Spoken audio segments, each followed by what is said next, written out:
I'm going to teach you how to outsmart the game of testosterone. Let me tell you about myself. I'm a personal trainer with over 5 years of experience, and I have a question for you. What separates this person from this person? If you guessed that steroids is what separated them, then you'd be right. But why is it that way? Well, because steroids, the way they work essentially is they pump your body up with an artificial source of testosterone, and they bring you to an extreme level of testosterone so that you would get the benefits that you're looking for from steroids, such as a lot of muscle or a lot of energy or whatever the reason may be. They work. Steroids work. There's no argument against it. Steroids work for increasing testosterone. But they also work against you. They have a bunch of side effects, and you probably have heard about all the side effects that come with taking steroids, such as not being able to produce your own testosterone naturally anymore, or the health benefits or the health consequences that come with taking steroids. And all of these are things that probably have been stopping you from taking them to this point. But I have a question for you now. What if you could take steroids, or what if you could get the benefits of steroids without suffering the consequences of taking steroids? Now, if you don't think that this is possible, I've personally done this myself. I've naturally increased my testosterone by around 400 nanograms per deciliter, and I'm still continuing to increase my testosterone. And I've already noticed a massive change in everything in my life. So I've noticed that I had basically no energy. So I'd wake up, I'd feel tired, I'd have a very lethargic day. I'd have like very minimal facial hair growth. I'd not be getting like any gains in the gym. So I'd been working out for 2 years at that point. And if you took a look at me, you'd think I've been working out for like a month, maybe, right? So I'm gonna tell you how I did it, because I've basically boiled it down to a system that you can apply right now to get the results that you want from your testosterone levels. I've broken it down to 5 key actions you can take every single day that will make a difference in your testosterone levels. So let's start off with action 1, supplementation. So supplementation, it's commonly thrown under the bus as like something that's extra, something that you don't need to do. But in a world where basically everything's affecting your testosterone levels in an artificial, unnatural way, it only makes sense to supplement with things that would sort of counteract that, right? So what supplements should you take? The first one I'll tell you about is vitamin D, but hear me out. Not vitamin D in the way that people usually take it. So if you take vitamin D right now, you probably take around 1,000 IU of vitamin D, and that's probably what everyone around you has told you to take, such as your doctors or your parents, your friends. That's probably, or the label, that's probably what everyone around you has told you to take. But that amount is extremely low. And I'm just gonna give you an example of why it is low. So if you were to, for example, in a metaphorical situation, in a metaphorical world, if you were to move to South Asia, or if you were to move to somewhere near the Tropic of Cancer, which naturally receives the most sunlight in the world, and you were outside the entire day, you had your shirt off, you would be consuming basically 15,000 to 20,000 IU of vitamin D per day if you were to live in that environment. And that environment that I just mentioned is extremely similar to the way our ancestors lived. They didn't have they didn't have shirts, they didn't have clothes, or maybe they did, but they didn't have any sort of covering to their skin, and they spent basically the entire day outside hunting for food, right? So it would be stupid not to want to optimize to be as close as them as possible, because back then we had a lot more testosterone and we had a lot more libido, which is why we're here in the first place, right? So in essence, if you were to live in that sort of way, you'd be getting around 15,000 to 20,000 IUs of vitamin D per day from the sun naturally without any supplementation. So for you to take 1,000 IU per day in your current situation, where you're probably inside all day, when you do go out, you probably cover up like a lot of your skin. It might not be that sunny where you are. You're really shooting yourself in the foot, because you're basically getting no sunlight, basically. And then the amount of vitamin D that you do supplement with is almost 15 times less than what you should be taking if you wanted to replicate the optimal scenario. So how much vitamin D should you take then? Well, I wouldn't recommend you take 15,000 to 20,000. I highly recommend that you do blood testing, or like you do testing for your vitamin D levels.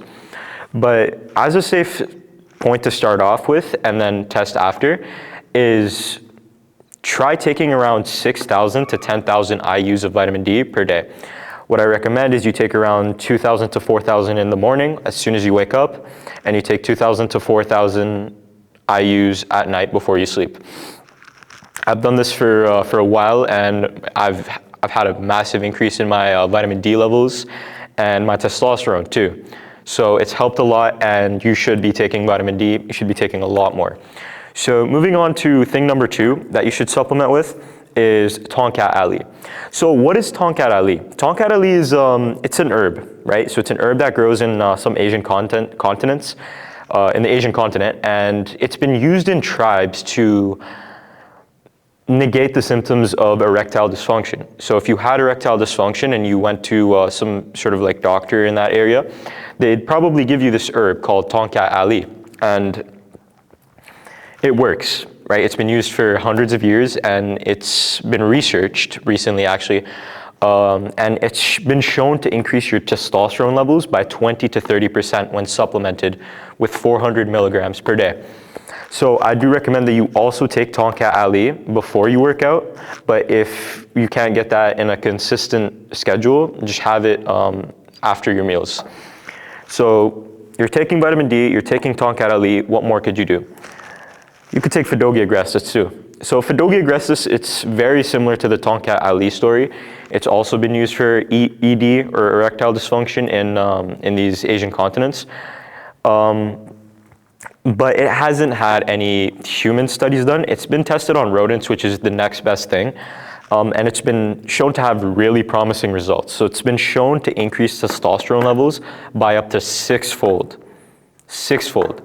And they've noticed like a lot in like the rodent studies too. They noticed that they had a lot more mating, they had a lot more muscular gain, they had a lot more libido. It was amazing. Their testosterone increased by so much, and there's no harm in taking it. So I'd recommend that you take around 600 milligrams per day.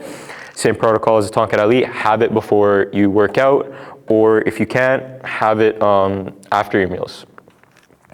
So you're taking vitamin D, you're taking Tonkat Ali, and you're taking Fidogia agrestis. Is there anything else? Well, there's one more thing. I do recommend that you take a multivitamin every single day. This is like less essential, but it helps remove any vitamin deficiencies, mineral deficiencies that you may have. But I'm not telling you to take just any multivitamin. I want you to look for multivitamins that are actually complete. So it's not that regulated, the multivitamin industry. You could be getting a multivitamin that gives you like 10% of what you need every single day, and it would be priced the same, or it would be right next to one that actually like has everything you need. So to find one that actually works and to find one that has everything you need, I'd highly recommend that you take note of the nutrition label, so you copy that and you compare all the nutrition labels that you have access to, and you put that into something like ChatGPT and ask it which is the better multivitamin, which is more complete. And if you want it to be even more optimized for testosterone, I'd also add the keyword in there. If I'm trying to optimize my testosterone levels, which multivitamin should I take?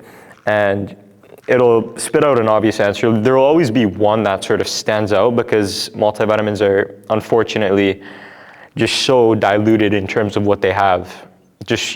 So ask ChatGPT, it'll tell you which one to take, and start taking that every day. So you're taking vitamin D, you're taking Tonkat Ali, you're taking Fidogia agrestis, you're taking a multivitamin. That should be good, right? So you have so action 1 is to supplement with these 4 supplements that I just mentioned. And now we're gonna be moving on to action number 2 that you can take to increase your testosterone levels. So action number 2 is eating. Eating, you really wanna focus on what you're eating.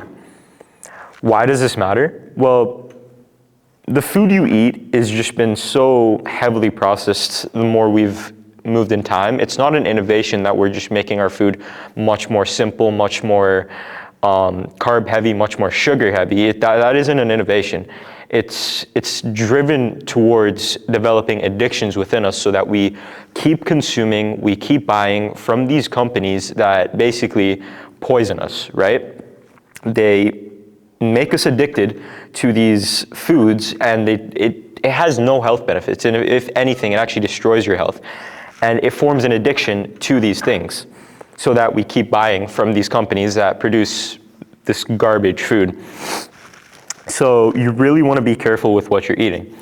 This isn't an innovation. This isn't something new. You've probably heard this before. You've probably even tried to, but I want to give you a good analogy so that next time you're choosing to eat something, you sort of really think about it and you make the best choice. So if you were your grandfather, if you could just go back in time, if you were your grandfather, would you be able to find the food that you're thinking about eating? So let's say you're in the grocery store, you're shopping around, you see a pack of Oreos, and you think to yourself, should I buy this? Is it healthy? Would my grandfather be able to buy a pack of Oreos like this when he was alive? Did he eat a pack of Oreos like this when he was alive?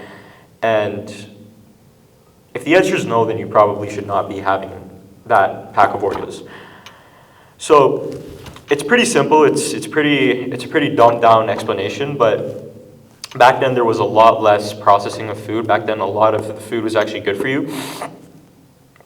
But now, unfortunately, we have like a bunch more processed food, and you really want to cut that out, especially sugars. Sugars are horrible for you. Fat isn't a problem.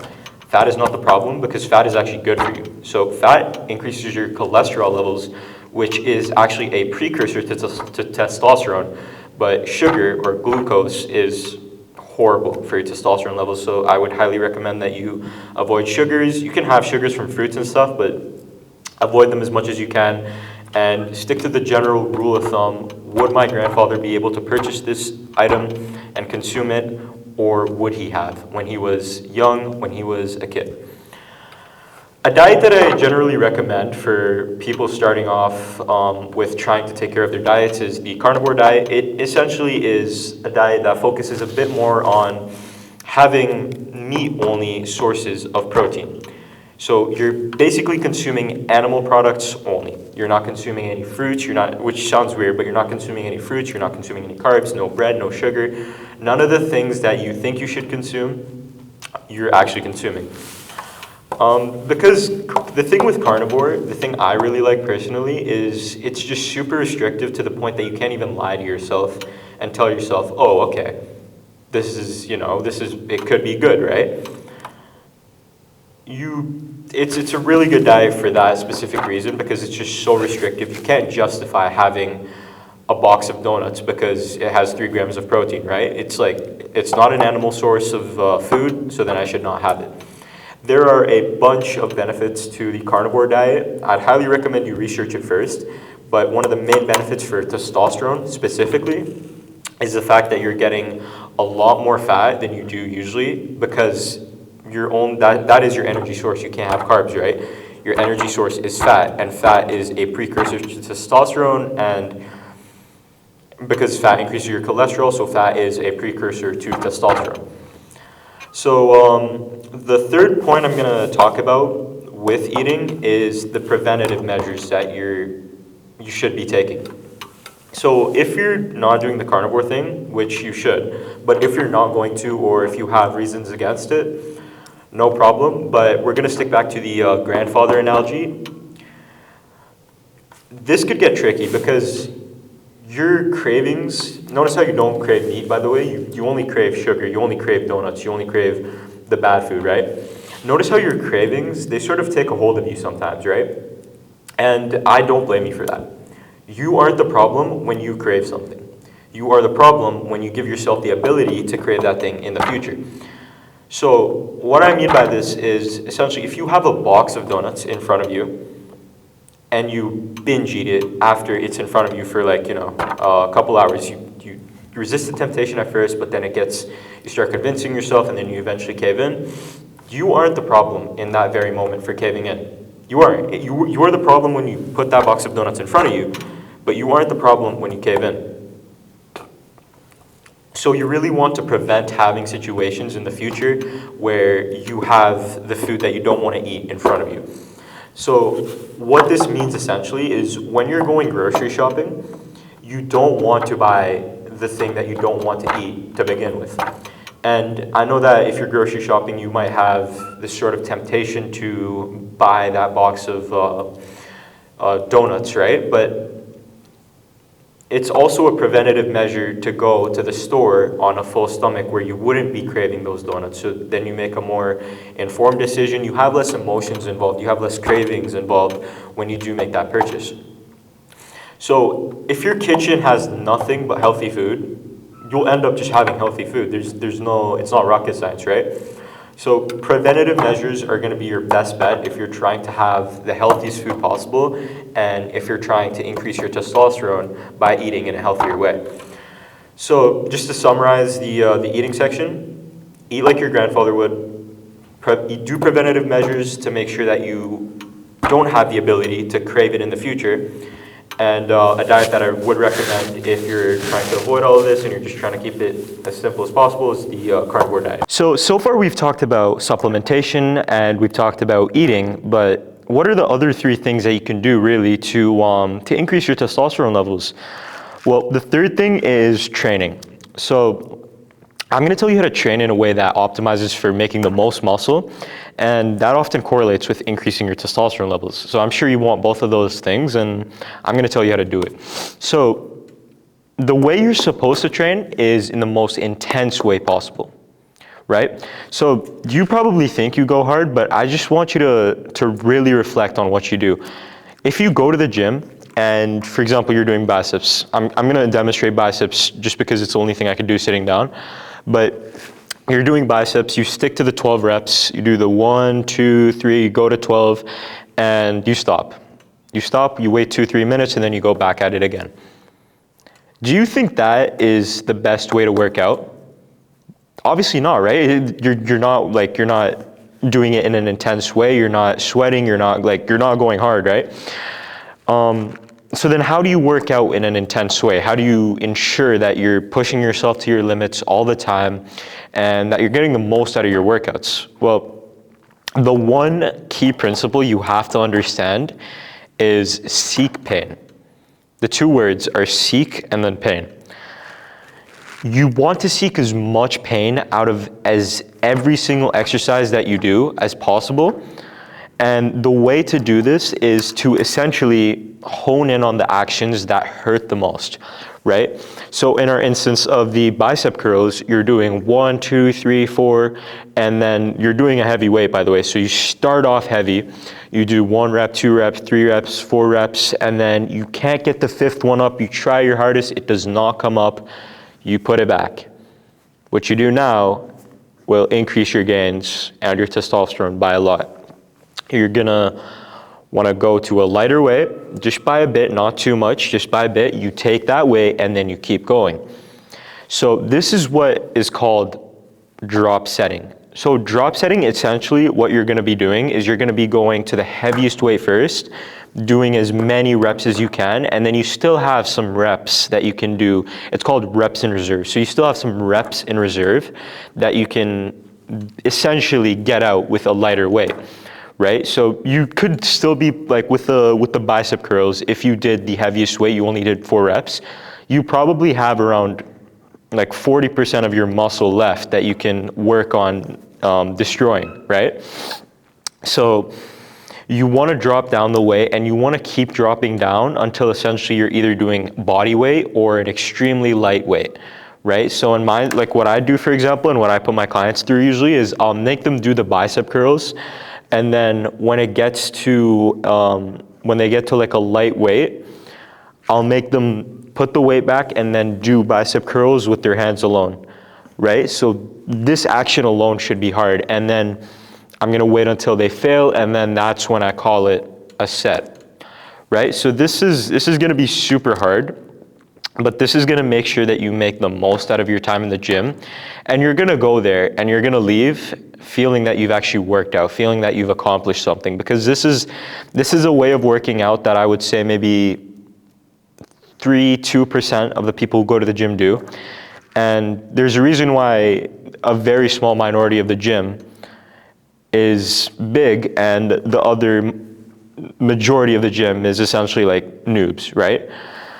So work out in an intense way. Do not waste time either, right? So I want you to rest, but I don't want you to go on your phone and like get lost into whatever you're looking at in your phone, because it puts you in a different mental state if you're going from like an extremely heavy workout and then you go on your phone and then you get your mind off of it and then you come back, right? You're not in the same mental state. Like you go from, oh yeah, I'm gonna fully destroy my muscles, right?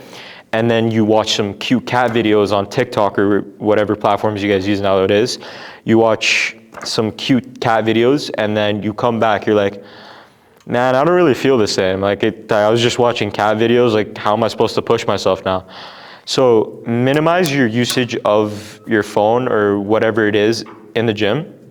What I'd really recommend, especially for intensity, is either a personal trainer or a really good friend, and the really good friend should want to, like, you know, they should want to work out as intensely as you do or even more. So it should become like a sort of competition sort of thing where it's like, oh, well, I'm gonna work out harder than you. Oh no, I'm gonna work out harder than you. Oh no, I'm gonna work out harder than you.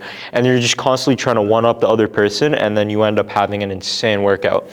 This, especially for me, has worked, and with one of my good friends, during the summer, we worked out together, and we both got so big just because we were both trying to constantly one up each other. So I recommend that you work out with someone who isn't afraid to push themselves, and you're gonna push yourself equally as hard or even more just to one up them. So you're working out hard. You're doing the drop sets. Another tip I'd recommend actually is with the drop sets, if you find any action that you feel more, I would hone in on that action. So say you're doing the bicep curls, and when you're doing the curl, you notice that if you let it come down slower, you feel more of a burn. And if you hold it, you feel more of a burn. So I want you to incorporate those actions that hurt more. I want you to test things out, like test different actions, test different things. Test them out and see what hurts more. See what you physically feel pain when you do more.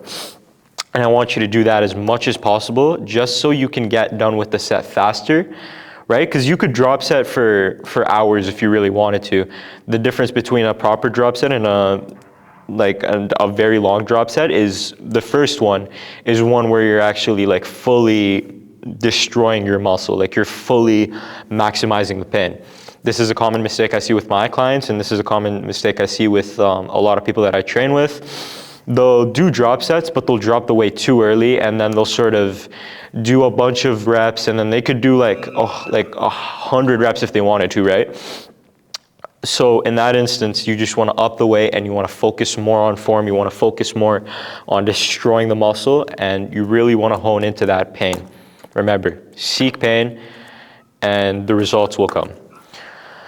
In terms of cardio, I do recommend that you do cardio once or twice at least per week, but I don't recommend the normal cardio where you just hop on the treadmill, put 30 minutes on, put your favorite song on, put a podcast. I do not recommend that.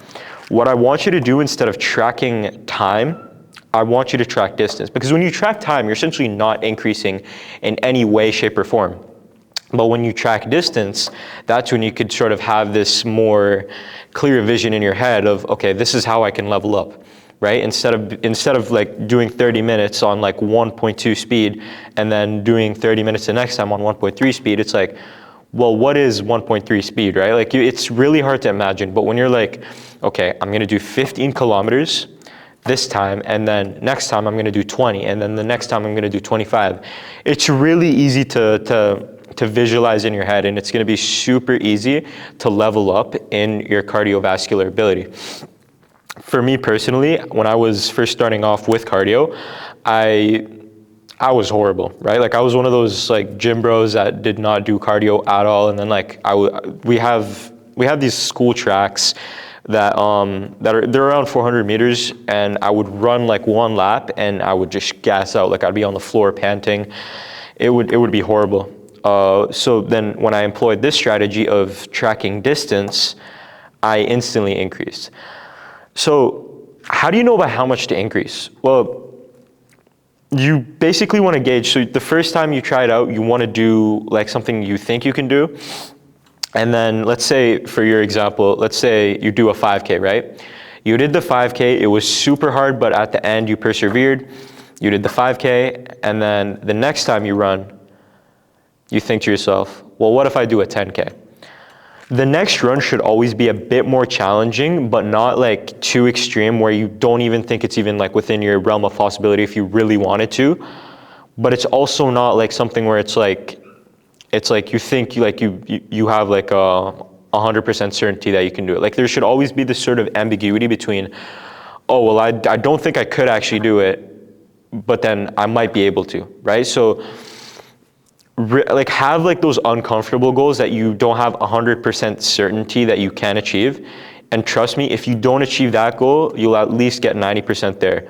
There's this quote they're saying, if you shoot for the moon, you'll land within the stars. And it's the same thing with running, the same thing with distance.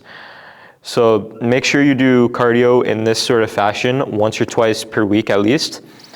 And that's the training part down. So action 4 is energy. Now, let me just ask you a question. When you wake up, do you usually feel like you're tired, you're lethargic, you can't do work? Do you usually feel that way?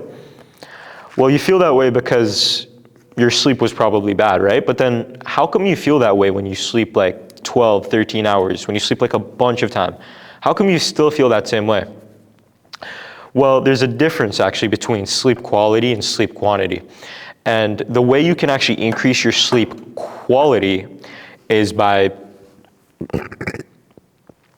setting a consistent sleep schedule every single day. So you want to sleep at the same time every single day, no matter what, right?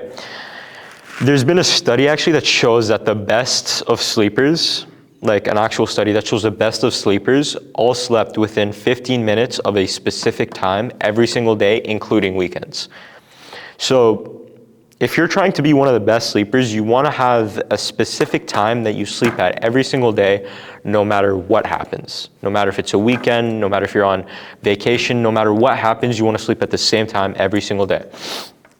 So this might be a bit hard, especially to do, and you've probably tried to do this because you've heard about the circadian rhythm and you've heard about like its benefits. You've probably tried to do this and it probably hasn't worked. So the way that because for me at least, it never really worked. Like I'd always want to sleep at a specific time, but it never worked because I'd be later some days, I'd be earlier. We're gonna make sure that you sleep at the same time every day by doing a few things. So the first thing is I want you to look at your calendar. I want you to figure out what time is it that you can sleep at consistently no matter what happens.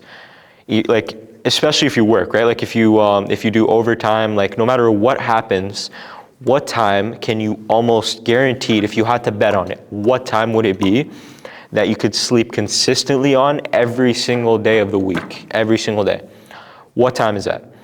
So for me, that time is 10 p.m. because I usually work, but figure out what that time is. And then once you have that time down, I need you to do one thing. So that one thing is pulling up your phone, going to the alarms app and putting an alarm for 30 minutes before that time to start getting ready to sleep, right? So whatever sleep habits you have, whatever things you do before you sleep, I want you to have an alarm that tells you to do them 30 minutes or however long before you need to do them before you sleep, right? So this will make sure that like if you are like able to sleep at that time, that you actually do, because you could, for example, be doing like a work project or something like that, right? And then if you don't have that alarm, you'd probably keep working on it and then you realize, oh shit, like for my example, it's like 10 p.m., right? Like I sleep at 10. Oh shit, it's 10:20 and I'm still working on this project, right? But if I had that alarm at 9:30, it would be like a sort of reminder, but also like this forced thing where it's like, okay, well, I have to stop now and I have to go brush my teeth. I have to go get ready for bed. And then at 10, I have to be at my bed every single day, no exceptions. So try this out. See if this works, and this will definitely increase your energy levels throughout the day, because the reason this, like from a primitive person standpoint, right?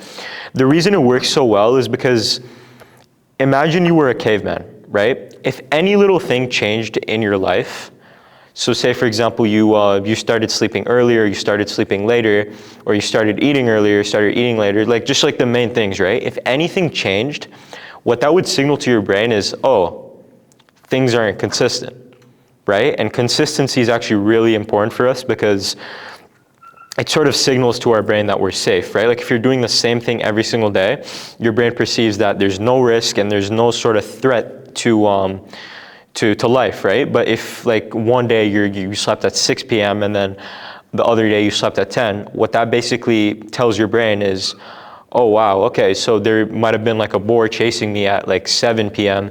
and I was finally able to find a shelter to sleep at 10 p.m., right? So you really want to have, with everything, even your diet, but you really want to have everything be in this sort of machine-like automatic way where it's like at the same time every day. So you eat your meals at the same time, and especially, you sleep at the same time every single day, no exceptions. No matter what happens, you're sleeping at the same time.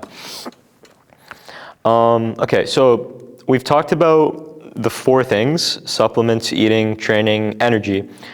The 5th action is arguably, it's pretty important, right? Like you're trying to boost your testosterone, you're probably trying to do that so you have more drive, so that you have, so that you get more done in a day. And the action 5, I will tell you, is work. Work is extremely important. It affects your sleep, it affects your purpose, and purpose is heavily linked to your testosterone, because if you don't have a sense of purpose, you sort of feel that there's no reason to live. And when there's no reason to live, well, why is there even a reason to procreate? Why? Because that's the motivator behind testosterone, right? Like you want to procreate, you want to create, you want to have children, right? You want to reproduce, you want to keep the population alive. But if you have no purpose, if you have no reason to live, why should reproducing be a priority for you? So you really want to focus on the work that you do every single day. You want to focus on making it as optimal as possible. And it's a positive feedback loop. But I have a question though. You probably, the work that you do is probably not going to be purposeful, right? And the work that you do want to do, you probably don't have time for it. Is that the case for you? That's my question to you. Is that the case for you? Do you not find that you have time for the things that you want to do, that you think will excel you in life? Now, if your answer is yes, then there's a very easy way to sort of ensure that you have time all the time for the things that you want to do. So the strategy I'm going to tell you about is scheduling. So you've probably tried this before, but it's essentially like you're scheduling your day in the most detailed way possible, right? Sorry. So what you want to do essentially is you want to have your schedule. So you wake up at, like, for example, 9 a.m. From 9 a.m. to 10 a.m., you're going to eat a specific meal that you've planned the day before. So for example, you're going to have, like 3 eggs, 2 pieces of toast, a steak, something like that, right? You want to pre-plan every single thing of your day. Like every single aspect of your day has to be pre-planned in that much detail, right? Like I didn't say eat breakfast from 9 to 10. I said eat this, while doing this from 9 to 10, right? And then you have to sort of be as detailed as possible, and like you want to, like for the things that you know for certain, right? You want to schedule that within your day. So if you're going to work from, let's say like 3 p.m. to 5 p.m., you want to schedule that into your calendar, and you want to have whatever task you're doing at work scheduled in. So when you do this, you'll notice that you have a few gaps. You'll notice that you have maybe a 2-hour gap, a 5-hour gap, a 1-hour gap, something like that, right? And those are pockets of time that you can take advantage of to do things that will accelerate you in life, right? So say, for example, you wanted to, create a TikTok page or something like that. If you scheduled that into your day, you are far more likely to actually do that task instead of, wanting to do that task and then when that time comes, oh, I don't really feel like it. If it's scheduled on your calendar, it creates a sort of effect to your brain where it's like, oh, I have to do this. And then you actually do end up doing it, and then you'll achieve a lot more essentially because you're taking full advantage of that time that you normally wouldn't do anything productive in. And you'll be surprised, by the way, when you actually schedule your day, you're gonna be surprised about how much free time you actually have and how much you can do in that free time. So schedule your day, put the work tasks that are purposeful to you within those times, and I want you to keep note of your mental fatigue when you're doing those tasks. So if you just got off of work and you have free time from like 5 to 6, then you want to sort of, like when you do schedule that task at that time, you want to sort of see how you feel. Like if you feel like when you're doing that task, you feel like you're at like 20% brain capacity, then you should sort of put that into consideration for the next day. So it's always a work in progress. Your first schedule will never be the best. You want to keep doing it. You want to keep making schedules until you have this super concise, refined version that accounts for everything from like how you're feeling, from how productive you are. And so that's what you want to do. So have like the low effort tasks, have the tasks that don't take that much energy at the times when you're feeling like sort of lethargic or low, right?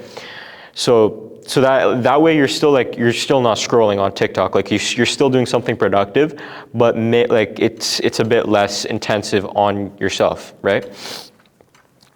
And another thing I will tell you too is that things like work or school or whatever you may be doing, they do sort of sap away what I'm going to refer to them as like brain points. They do sort of sap away those brain points that you have, which it affects your work, right? So it will affect your work. If you go from you come from school and then you do work, you're going to notice that you feel like a lot less because school or work, it takes a lot of brain points away.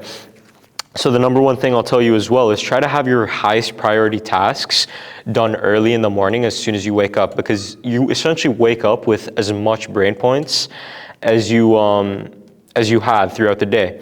So you'll have more brain points at like 9 a.m. when you wake up versus how many brain points you'll have at like 7 p.m. in the evening. So you want to prioritize doing more important tasks in the morning. And what I'll recommend as well for that is to wake up a bit earlier, to set up your sleep schedule so that you wake up earlier, so that you have that gap of time, just in case you don't already, to do the high priority tasks that you think will benefit you a lot in life. So those are the 5 things that you can do, that like actionable things that you can do to increase your testosterone. But you may be watching this still. If you're still watching, you might be asking, well, why do I have to care so much about all these little details? Well, it's sort of evil if you really think about it, because everything around you is, destroying your testosterone, right? Like the water you drink, the plastic, the air, like everything around you is affecting your testosterone. And it would be sort of like really bad for you if you didn't do anything about it, because if you really think about what testosterone does, it controls almost every single aspect of your life. Like it controls your mental health, it controls your drive, especially the drive part. Like if you do not have drive, you'll literally be less successful in life than if you had more drive. Because the amount of drive you have, it's pretty much proportionate to how much work and how much fulfillment you get out of life. Like the more work you do, the more purposeful work you do, is the higher your fulfillment will be in life, because you'll achieve more, right? Like you'll be able to afford more things because you worked harder, and like you'll be a happier person, right? But you won't get that if you don't have a higher level of testosterone. I know the connection is sort of hazy, but it sort of makes sense, right? Like your levels of testosterone basically, they affect how how much drive you have to achieve something, and how much drive you have, it affects how much you actually do, and how much you actually do affects your, what you'll achieve in life. So it's extremely detrimental to most men right now, but it doesn't have to be you. You don't have to be a victim of this evil system that's sort of trying to destroy your testosterone. You could have an actual, you could have a physical advantage over most men and most people actually, if you chose to increase your testosterone in this natural way without, taking all the drugs and stuff that destroy your testosterone, like in the future, if you stop taking it, that destroy your testosterone levels and give you a bunch of health effects that make you live for less, basically. So I hope you found this video helpful. If you have any questions for me, please leave them down in the comments. I've also left a bunch of resources in the description.